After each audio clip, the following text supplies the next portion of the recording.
بسم اللہ الرحمن الرحیم۔ سامعین حضرات، آج کے اس ویڈیو میں حضرت عثمان رضی اللہ تعالیٰ عنہ کی انگوٹھی کے اوپر جو دعا لکھی گئی تھی اس کے حوالے سے تھوڑی سی گفتگو کروں گا۔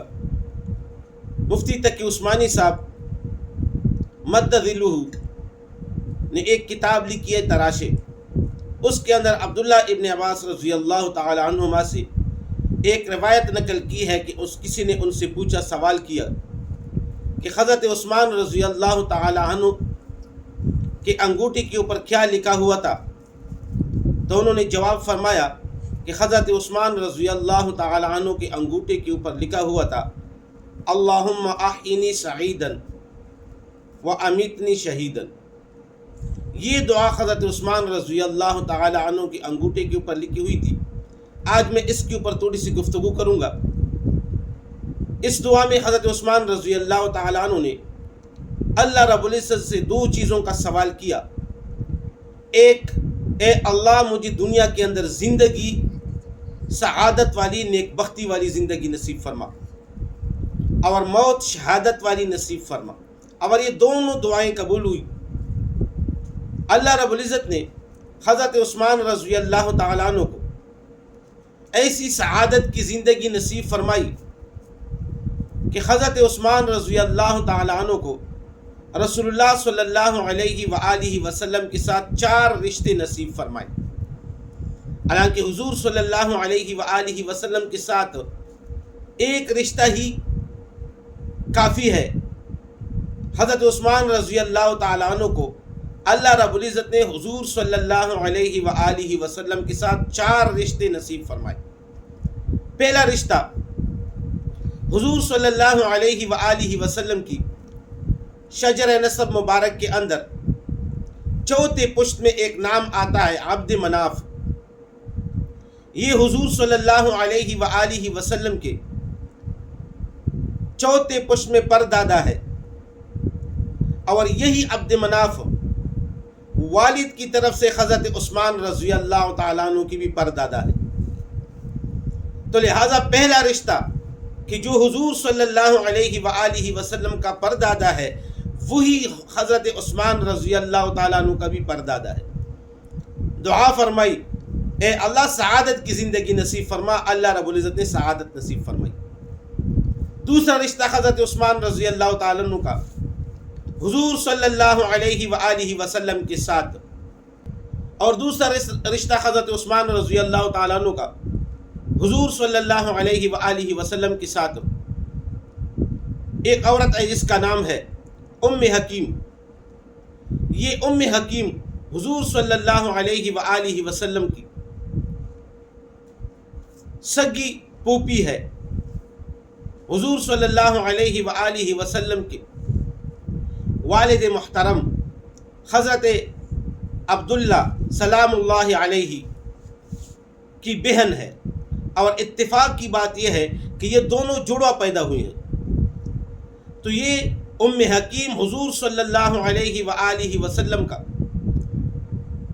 سگی پپو ہے، اور یہی ام حکیم حضرت عثمان رضی اللہ تعالی عنہ کی نانی ہے۔ تو دوسرا رشتہ اللہ رب العزت نے حضور صلی اللہ علیہ وآلہ وسلم کے ساتھ نصیب فرمایا کہ جو عورت حضور صلی اللہ علیہ وآلہ وسلم کی سگی پپو ہے وہ حضرت عثمان رضی اللہ تعالی عنہ کی نانی ہے۔ تیسرا رشتہ حضرت عثمان رضی اللہ تعالی عنہ کا حضور صلی اللہ علیہ وآلہ وسلم کے ساتھ وہ داماد کا ہے کہ اللہ رب العزت نے حضرت عثمان رضی اللہ تعالیٰ عنہ کو حضور صلی اللہ علیہ وآلہ وسلم کا داماد بنا دیا۔ اور صرف داماد نہیں بلکہ حضرت عثمان رضی اللہ تعالیٰ عنہ وہ شخصیت ہیں کہ جس کی نکاح کے اندر خاتم الانبیاء امام الانبیاء صلی اللہ علیہ وآلہ وسلم کے 2 بیٹیاں اس کے نکاح میں آئی،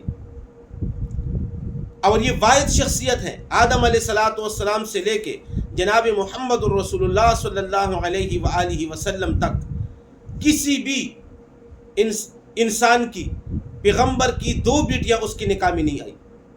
یہ واحد حضرت عثمان رضی اللہ تعالیٰ عنہ ہیں کہ جن کو یہ شرف حاصل ہے کہ امام الانبیاء، خاتم الانبیاء، امام الملائکہ، حبیب خدا صلی اللہ علیہ وآلہ وسلم کی 2 بیٹیاں حضرت عثمان رضی اللہ تعالیٰ عنہ کی نکاح میں آئی۔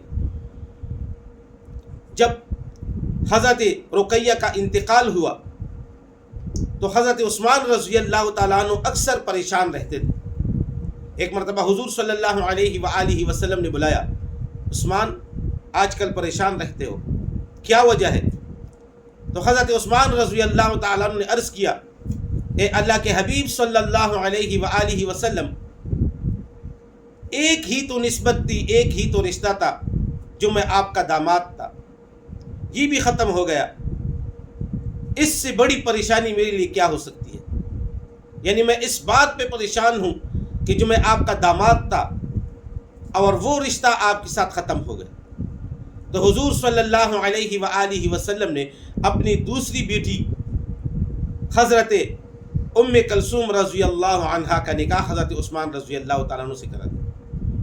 تو لہٰذا یہ تیسرا رشتہ حضرت عثمان رضی اللہ تعالیٰ عنہ کا حضور صلی اللہ علیہ وآلہ وسلم کے ساتھ، اور چوتھا رشتہ حضرت عثمان رضی اللہ تعالیٰ عنہ کا حضور صلی اللہ علیہ وآلہ وسلم کے ساتھ وہ صحابیت کا ہے کہ حضرت عثمان رضی اللہ تعالیٰ عنہ حضور صلی اللہ علیہ وآلہ وسلم کے صحابی ہیں، اور یہ رشتہ سب رشتوں سے اعلیٰ اور افضل ہے، اس لیے کہ ایک بندہ صحابی نہ ہو تو اس کو وہ شرف حاصل نہیں ہوتا جو شرف ایک صحابی کو حاصل ہوتا ہے۔